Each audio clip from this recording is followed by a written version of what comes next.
Sanjula is new as the host of Her Story, but not new to me. We've worked together at the Health Management Academy for 10 years. She's now co-founder of Think Medium. She's on the faculty at the School of Medicine at Johns Hopkins University, and she's the chief research officer at Trilliant Health. She exemplifies the saying that we have around her story, envisioning the opportunities. We're delighted to welcome Sanjula Jain as the host of Her Story. Good afternoon, Sanjula. Afternoon, Gary. Good to have you at this microphone, which will soon be yours. Great to be here. Why don't we start with your growing up and your life as a young person? What was your life like growing up? Yeah, so I actually grew up in Toronto, Canada. So that's really where home is. A lot of my family still lives there. And spent kind of the first part of childhood up to about age 10 there. And then we moved down to Tampa, Florida for many reasons, the weather notably one. But at the time, of course, I wanted to be close to Disney World. So that was a perk. And, my family, it's actually a long history of entrepreneurs. So all folks in business. And so by that account, I would be viewed as a little bit of the black sheep who went into healthcare because really no healthcare influence in my family. Well, first of all, terrific decision to move from Toronto to Tampa. The trade weather-wise was excellent. I've met your mom, and who's very successful entrepreneur, and I think your grandmother was as well. What's it like growing up in a family with two terrific role models? So a little bit of context there. So my grandparents, my mother's parents, immigrated from India over to Canada, and when they came over, they didn't really know a word of English. They really had to start from scratch. They built a business ground up and ended up being a very successful business, and they kind of built a community around them. So I grew up really seeing both my grandparents, and including at that time a female as business leaders. And I grew up seeing her working. And as a child, I would go to the office there and, be around the hustle and bustle. And my mom was no exception. So my mom has built many businesses of her own. And so, I guess I never really thought much about it. It's kind of, you don't appreciate it until you look back, really. And that was just the norm for me. I don't know anything else. I've always seen, both in my grandmother and my mother, these examples of women who worked really hard. They were, sitting in the boss's seat, making these decisions, running a company, running a family. It was just all so seamless, and they made it look easy, if you ask me. And it's, I didn't really know any alternative. And so I think at the time I probably didn't realize what influence it had on me, but, it's really now in more recent years that I go back and I'll ask, well, how did you do this? Or how did you come up with this idea? And so I'm very fortunate to be surrounded by really exemplars in that way. Sanjula, I know you have a close relationship with your father. I've met him, and he's just a terrific person. How has he influenced your career as a women's leader? My dad has probably been my number one supporter, and part of that stems from him thinking through the challenges that he saw my mom face, when she was in corporate Canada. And so he always says, don't keep the door closed before you even give someone the chance to open it for you. And so whether it was when I was applying to college and, I had my doubts of, I probably, can't get in here or get in there, he would say, just apply everywhere and then see what you get back and then worry about making a decision. So he's always been this force in my life that's constantly pushing me to go beyond my comfort zone. And I think the best example of that I can think of is, Gary, I don't know if this is hard for you to believe or not, but I'm actually a pretty shy person, and particularly was when I was younger. And so public speaking till this day frightens me. So this podcast is actually going well beyond my comfort zone. But it was my dad that said, you know what? You need to go out there and do speech and debate and really put yourself out there. And I'm, grateful for him, to kind of push me in that direction. So he's really this constant force that's, encouraging me to consider broader options of possibilities for myself before I even see them as options for myself. Well, good for your father, for sure. During the time that we've known each other, which is at least 10 years, you have always acted like an entrepreneur to me. So do you think you're going to be an entrepreneur? Of course, you're co-founder of Think Medium, so you're already off to a good start there. But do you think that you will continue to be an entrepreneur, Sanjula? I'm starting to embrace it, Gary. At the time, if you were to ask me or anyone in my family, it was the last thing I wanted to do. It's almost like you want to do the last thing that your family does, right? And so, in some ways, I always aspired to do something what I thought was more stable and more predictable, if you will. And I kind of thought that that's where I wanted to go. But then as I really went down that track, and I'm sure we'll talk about it today, I started realizing, well, I actually like building and I like creating and I like having this kind of clean slate. And I think Medium is, an example of that. And so whether it's, building a research line or, building kind of this podcast, I think it's really something I've learned to embrace. Well, let's turn to your professional career. At what point did healthcare enter into your thinking? I don't know exactly when that moment was. As a kid, I loved science and biology and thinking about my family background. So on my dad's side, I actually lost both of my grandparents pretty early in life, and both due to chronic conditions. What was told to me at that time was, had they lived, in North America, they were in India at the time, maybe their outcomes would have been better. Maybe they would have lived longer. And it started me on this path of what actually determines health and where are disparities in different systems. And is it an education issue? Is it a access to care and resources? I just kind of started having these questions, and it kind of led me down this path of, when you think about chronic disease, food as medicine. And I think I was that odd child who would watch, Dr. Sanjay Gupta on CNN. I just thought it was so fascinating to see how he would communicate to a general audience about behavior. So that's probably where my interest in like education, and healthcare kind of merged at that point. But I think it was kind of this intersection of how do people make decisions about kind of their personal health and then just liking science. I know rice is important to you. How did rice figure into the development of your career, Sanjula? I think it was one of the best decisions that I've made in my life. I chose rice for many reasons, but one of the reasons was because I thought I wanted to, be a clinical practitioner. And so Texas Medical Center, largest medical center in the world, great access to training and resources there. So I was a psychology and biology major and really gravitated more towards the psychology side. I realized I think I really found myself enjoying, how do people make decisions? And then I was an EMT. So I would, spend in between classes, I was over at the Texas Medical Center and I was, riding on the ambulance, and I was, getting my clinical exposure, thinking that's what I wanted to do. And then along the way, I started noticing through those practical experiences, there was all these systemic issues, right? So you take a patient into the ED and they have to wait forever and, fill out paperwork, and it's not that seamless. And I started asking hundreds of questions of, well, why is the system this way? Why does the policy mean this? And, then I gravitated towards Rice has the famous Baker Institute. And so, policy, seminars, and I started seeing, wow, okay, well, there's more to healthcare than just the clinical practice. So I think Rice was this place where it was a safe place to really just experience different facets of the world beyond just what was in the classroom. And, I was student body president, and I got to present to my first board of trustees meeting at the age of, I guess it was 19, right? And that's where I started seeing, wow, this is how decisions are made at an institution. I was trying to reconcile that with some of the patient clinical stuff that I was doing. So I think I kind of left Rice thinking, wow, there's more than just biology and clinical practice. There's just so many other pieces that I'd like to figure out how to bring together. What was your plan following Rice? Despite having all those interests, because I just didn't know what to do with it, my default was medicine. But I had this kind of gut instinct where it said, well, I'm just not ready yet. I wanted to be a physician that could have more systemic influence in some way. And I didn't quite know what that meant, but I started talking to a lot of folks. I probably did, 50 or 60 informational interviews with just different folks I had gotten in contact with. I think, Gary, you were one of those through ways of people that I got connected with. And, led me down to saying, I want to do something else for a couple of years and explore a different facet of healthcare, whether that was policy, whether that was business. And so I said, upon graduation, let me do a stint of something else just to kind of broaden my horizon, and then I'll go to medical school.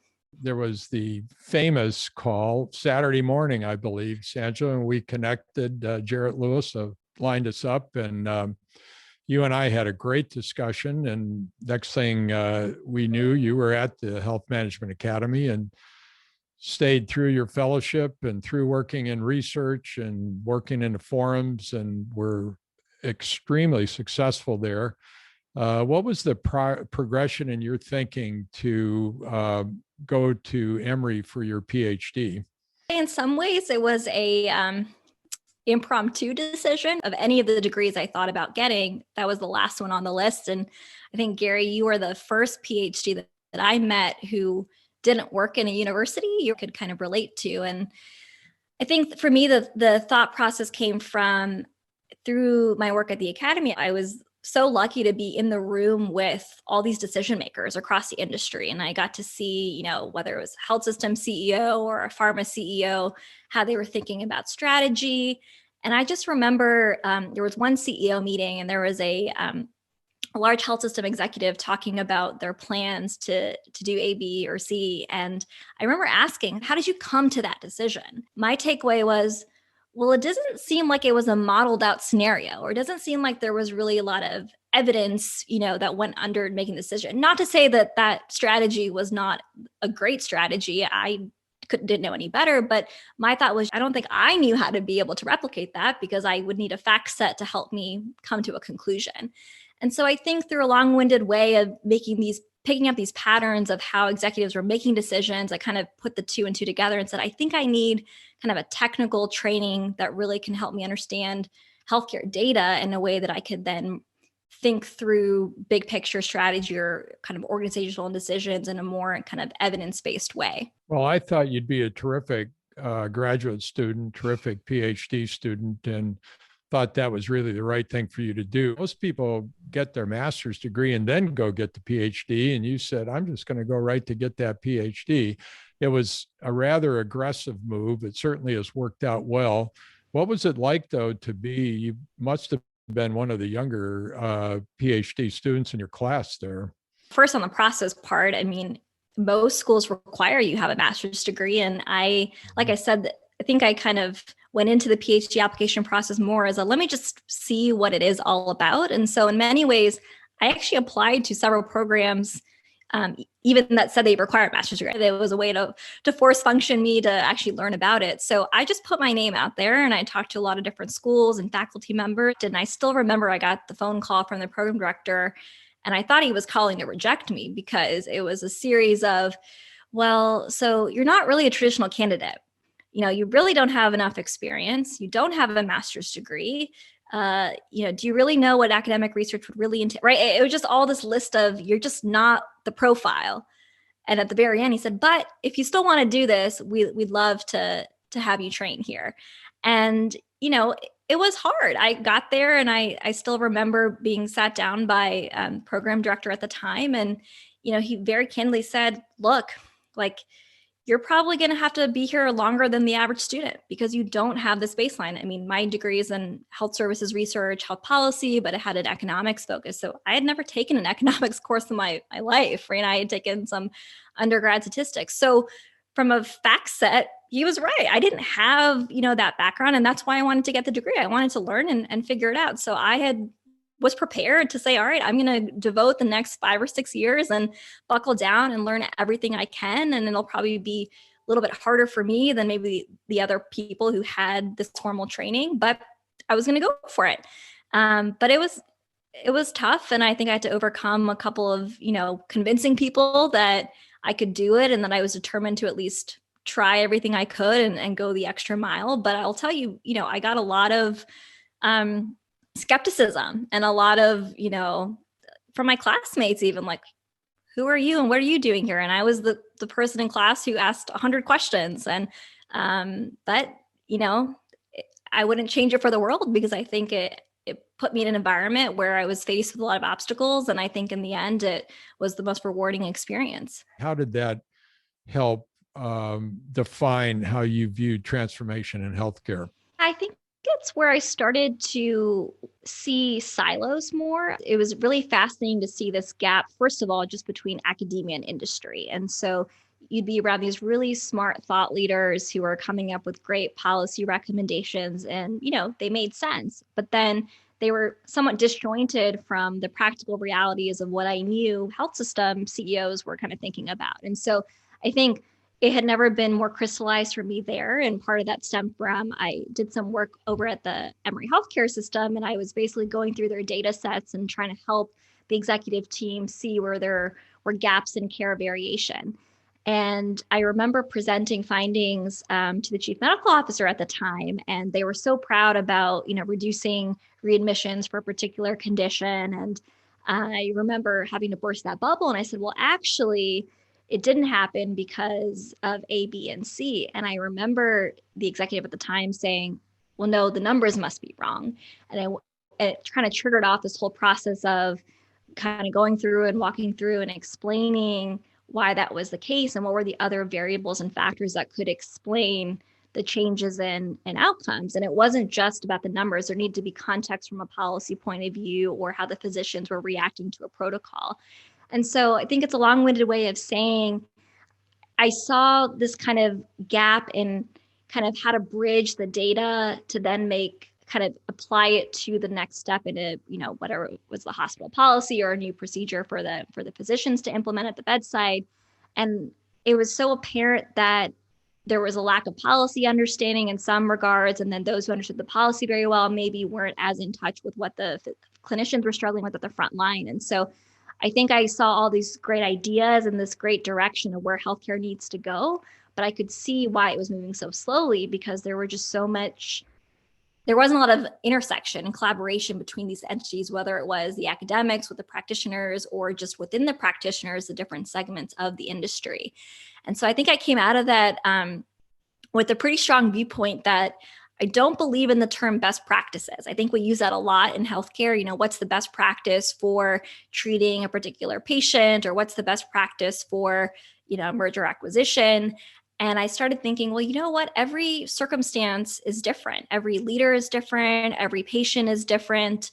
Every market is different. And so we really have to develop more informed practices that contextualize all those variables and factors and, really develop a customized solution. I think healthcare is moving in this more personalized era. And so I think that's really where I put the pieces together that, to really to see transformation in healthcare, we have to figure out how to bridge the silos, and we have to figure out how to make more informed decisions in a way where data is key, but not data in isolation, data that is contextualized for the circumstances of that particular problem.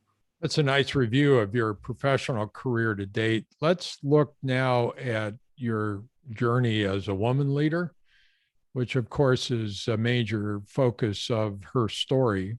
How do you view your career as a woman leader? It's probably an unpopular opinion, but in many ways, Gary, I don't think about it as explicitly. I mean, I'm well aware that I'm sure there are opportunities that have been more challenging for me because I'm a female, or there's probably just things I haven't even fully comprehended that have been different for me. But I try not to think about it. For me, my motto is focus on doing good work, create value for organizations, and as a result, kind of opportunities and doors will open. And that might sound overly simplistic, but I think in some ways, yes, we might have to work a little harder in certain things, but I can't discern, someone if a program obstacle in my PhD was because I was a woman or just because of that was just part of the PhD course. And so I think that's just one overarching element. So it's not to say that I don't care about it or I don't think about it. I just think I try not to overanalyze around it. I think I try really hard to, if I do notice things that are being treated differently, it's been in the context of surprisingly working with other women. One of the things that I've personally encountered more is often being, whether it's in class where I was, in a small cohort and, there were 3 or 4 other women with me. I think there was this sense of there's only room for one of us. And, there's a lot of literature that's been, being written about that. I just have never thought of it that way. I would always view it as we're all in this together and we should collaborate and just, get through this. And I think where a lot of my challenges have come from sometimes my peers in organizations where they feel like there's only room for one of us. And I think that's been hard because even though I may not view it that way, others do. And how do you really overcome that? And I think it's time. It takes time. I think it takes a level of mutual understanding. and trying to work through it. But there's really no easy fix. I really just try to focus on creating value where I go, and kind of navigate specific situations as they arise. Well, again, coming from your family, you made the point about entrepreneurism where you kind of take it for granted. You just move forward because that's what you grew up with. And it could very well be that your journey as a woman is similar in the sense that the women in your family have been highly successful, and you just assume that's the way it goes and kind of get it done. So good for you. What about mentors? We've certainly discussed that a lot on Her Story, but how do you view mentors? I really like to think about mentors as teachers. And I think that I wouldn't be here today without several teachers across, every aspect of my life. And I have so many people to be, thankful to because of that. I think, it starts as early as my first dance teacher at the age of 3. I think that's, someone that I till this day think I've learned a lot of lessons that carry on with me to people like you, Gary, that, even, not having worked directly with you at all points in our journey together, you've always been a force there, checking in and asking the right questions. And so, for me, all these teachers in my life, every person has taught me something different and continue to do so. And I'm really grateful to have a great support system. And so, depending on whatever kind of new challenge or new question I have, I mean, I kind of feel like I have this personal board of advisory group where I can kind of tap on any number of individuals to say, here's what I'm thinking about. What do you think? And I think they're all very candid and ask great questions, really make me think about issues really critically. And it's a really helpful kind of sounding board to have. Well, I think as a mentor, when you're mentoring someone who actually listens and will act on what you've said, it gives you a lot of incentive to be involved, and you're certainly fall in that category. Have you noticed a difference between men and women mentors? No, I don't really think there's a difference. I've benefited just as much from my male mentor perspective as I have from my female mentors. But what I would say is that there's probably a difference in style. So, thinking about my female mentors, I think they have a tendency to be a lot more forthcoming with their advice, and in some ways probably a little bit more raw in their feedback, which can make for tougher things to hear, but is really valuable perspective to have. Whereas I think with my male mentors, it tends to be more of a formal exercise, and it often requires me to be intentional about seeking out their point of view on a particular topic. I don't even know if it's possible to answer it, but has there been one piece of advice given to you by a mentor that really made a difference in your life? That's tough. There's so many nuggets of wisdom that I can, really think about. But I think the one that really stands out to me is actually from my dance teacher as a child. And she really instilled in me this notion of focus on the process, and then the results and outcome will come out of that. As a dancer, what does success look like? It's not that you just learned the choreography of this one song or you performed it well the one time. It's really that final kind of show that you put on where you're doing 7 songs back to back and you're doing it with your team, and it's, did the audience enjoy it?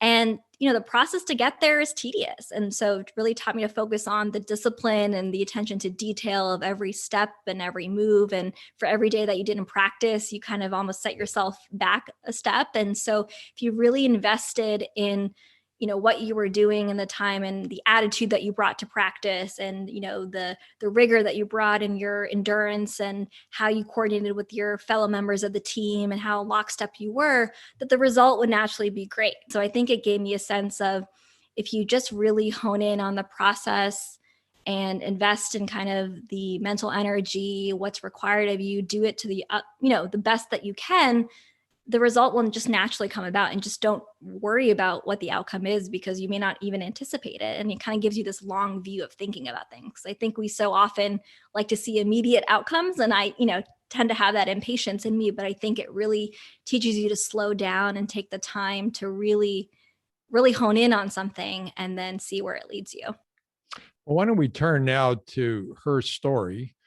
And as the host of season 2, beginning shortly, how do you view her story? You know, her story is, I think, the platform that I wish I had when I was, 18 years old, when, I was this person that was trying to figure out what I wanted to do.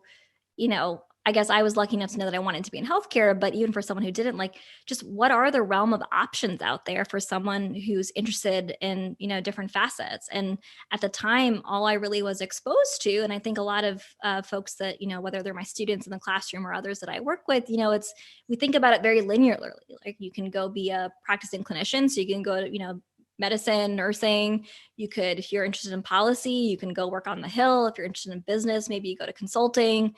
Technology, maybe you go more kind of the Apple, Microsoft route, but it's really hard to know where to start. What are the realm of options? And so I think her story is really this great platform and resource center that, or at least I hope that it is, for individuals to see, wow, first of all, healthcare is complicated and there's so many different interesting career paths and opportunities and companies out there that are trying to make healthcare better. I think that's the one thing that I hope her story shows, is just bring a diverse range of individuals who work at various organizations, various subsectors of healthcare. So it's not just providers, it's digital health, it's people who work in finance, investors who are thinking about healthcare, nonprofits. I mean, you name it. I think the point is, anyone who kind of touches healthcare directly or indirectly, you kind of get this broad lens view of the ecosystem. And then I think within that, it's feeling like you have this kind of network of support. So you can hear from those at all levels of career. So whether it's the established CEO of a Fortune 500 company, or someone who's kind of just starting off as, chief resident, kind of span the gamut of experience levels and stages and individual journeys, to kind of relate to you and kind of offer practical advice and kind of reflect on what they went through, and hope that we can all learn something. I personally believe that we all have something to learn from everyone's story. And so I think it's an opportunity for anyone, whether you're male or female, to really take a step back and say, here are these really interesting, accomplished women leaders who are trying to create impact and change in healthcare. And what can we learn from how they did it and what they are continuing to do, and kind of try to course correct on and learn from any challenges that they face, so that the next generation of leaders can accelerate one step ahead. You've mentioned the gender, and we found in season 1 that 70% of the audience are women and 30% are men. Does it surprise you at all that 30% of the audience for her story are men? Not at all. In fact, I'd love to see that number grow. I mean, I'd love to see it be more like 50-50. I think at the end of the day, it takes a village, right? Just kind of what we've talked about, Gary. I mean, I wouldn't be here without the, immense support from teachers, mentors, colleagues, family members, and that includes men. And every male out there is either, a boss or a mentor for someone else. They're a spouse, they're a father, they're a sibling, and we all have a role to play in helping kind of advance more women to kind of senior roles, and help them see the possibilities that are open to them. On the age factor, we've seen that roughly 40% of the audience are in the 25 to 44-year-old age group, and another roughly 40% are in the 45 to 65-year-old age group. That brings to mind the whole focus on learning and leadership development. How do you view that, Sanjula?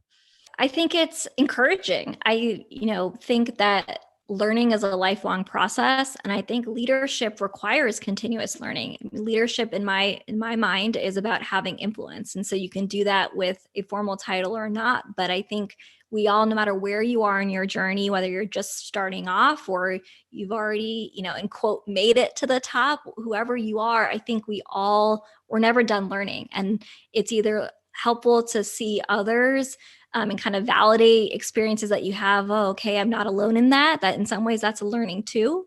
Or to say, wow, this person did it that way. That's really interesting. I want to keep that in mind for something that I might encounter, or pass that piece of wisdom on to someone else that I come in contact with and help in their journey. So I think if we all Maybe that's the academic in me, but I think there's so much to learn from everyone. I think people are very complex individuals, and there's so much nuance and how we all think. And so the more that we can, see things from different perspectives and different vantage points, I think the better off we all are as individual leaders, and the more equitable we're going to make kind of our healthcare system as well. We have certain branded questions for her story, several of which I'd like to ask you, but why do we have branded questions for her story? So every guest on the show is, very unique, and there's one story is not better than the other. One is not better than the other. There's no right way to be a leader, right? There's so much to celebrate in our individual kind of variation. And I think the branded questions are the framework to actually kind of put two leaders together, just to kind of remind yourself that, oh yeah, there really is no one way to do it, because these are, 20 different ways that accomplished leaders have all kind of approached this one similar issue. One branded question is, are you an intentional or an accidental leader? That's tough. I would say in some ways my path into leadership is somewhat accidental, in that for me, my journey has always been, I have a lot of opinions. And so I'm not shy about sharing them. And so whether that's, if I see something that I think, have you thought about this, or it might be interesting to consider this, I'm the person who will send an email to whoever is in charge of that organization and kind of share my thoughts. And so, the story there, for example, I remember back in high school, we had a new science center open up in town, and, they were looking for input on developing exhibits for children or something. And I must have just sent an email. And that triggered off, why don't you come on board and help, lead a committee to design some of the exhibits for children, right? And so I really had no intention to do that. I didn't know that was a thing you could do. I just think that I wanted to share a thought, and it kind of led to that. But what I will say is, I'm very intentional about kind of my journey and my career path since then. I am very deliberate about what opportunities I want to pursue, or seeking out experiences that will kind of round out my learning, or kind of other things that I want to have exposure to. And so I think I would say I started off in a more accidental way, but I continue to be more intentional in my path. Well, second branded question is there one characteristic that's given you an edge in life? In some ways, I'm a student of myself. I'm pretty self-aware. I'm the person, and maybe it's the psychology major in me, but I love all those personality assessments, Myers-Briggs and StrengthsFinder. And, I'm someone who tries to really understand what my strengths are, where my weaknesses are, and what my limits are. And so, what are the things that work? What are the environments in which I thrive? What are the things that give me energy and don't? And I think the more self-aware you are about those things, it kind of positions you in a way to kind of plan and react accordingly. And so, that's kind of a high level view of it, but it even applies to kind of tactical every day. So for example, writing.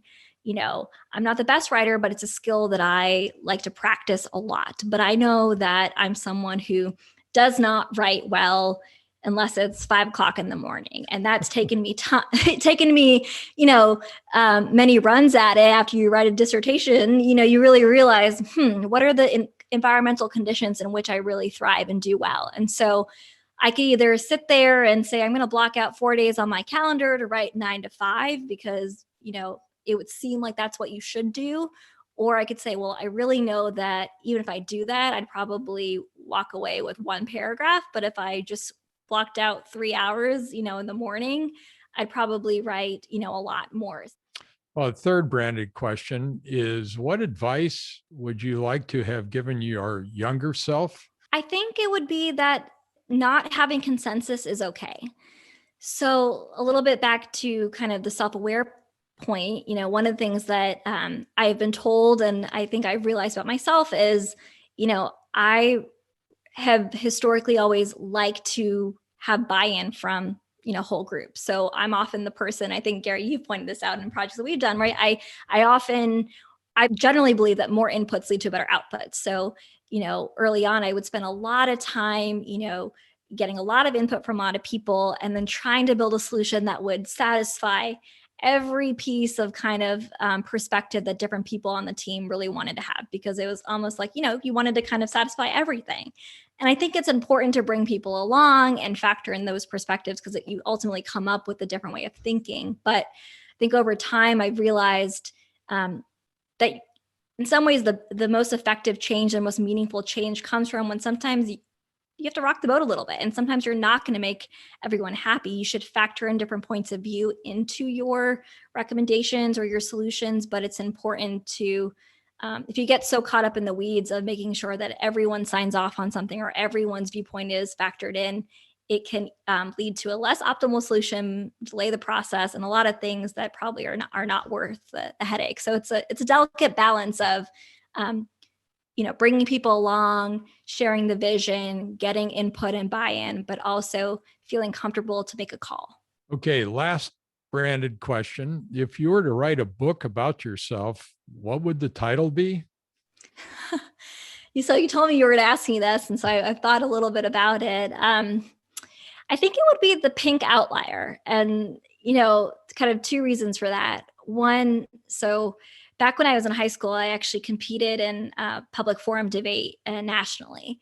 And I remember my debate partner and I were at a tournament, and we were, actually this was a debate field where there weren't a lot of women, actually, now that I think about it.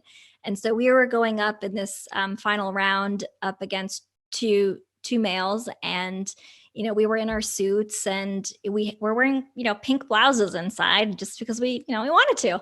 And we remember overhearing our competitors kind of chuckling off to the side and saying, "Oh, this is going to be easy. We're going to win this one. They're just pretty girls who don't have a brain." Like, they said some awful things and thought we didn't hear it. So they went into this competition really underestimating us and making a superficial judgment.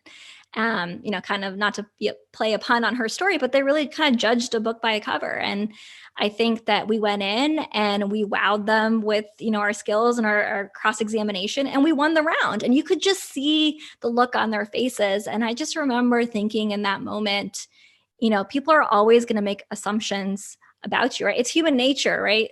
We are always going to make assumptions based off what's in front of us. And so in some ways, there's strength in being underestimated. But since that day, I've always viewed pink as kind of our power color, as my debate partner and I will joke about. So pink for that reason. And then, Outlier, I think maybe being a researcher, I think a lot about data and trends. And in many ways, I've always felt like an outlier, that a lot of, whether it was being the youngest person on a management team, whether it was finishing my Ph.D. in 3 years instead of 5, whether it was, to your example earlier, Gary, not having a master's degree, whatever you name it, I think in many ways, I've never really always felt on the traditional path. I don't think I've had a linear path, and I don't think there is such thing as linear path. But I think society, tends to put generalizations and trend lines, which, is important to do. But I've always viewed my experiences as being somewhere always off that curve. And in the early days, we always want to be part of the norm, right? We want to be in that trend line. But now I've kind of learned to appreciate that it's kind of nice to be unique in that way. Absolutely. Pink Outlier works. Well, Sanjula, let's turn now to Her Story Season 2. What does Season 2 have in store for us? Yeah, so Season 2 has a great lineup that's being developed as we speak.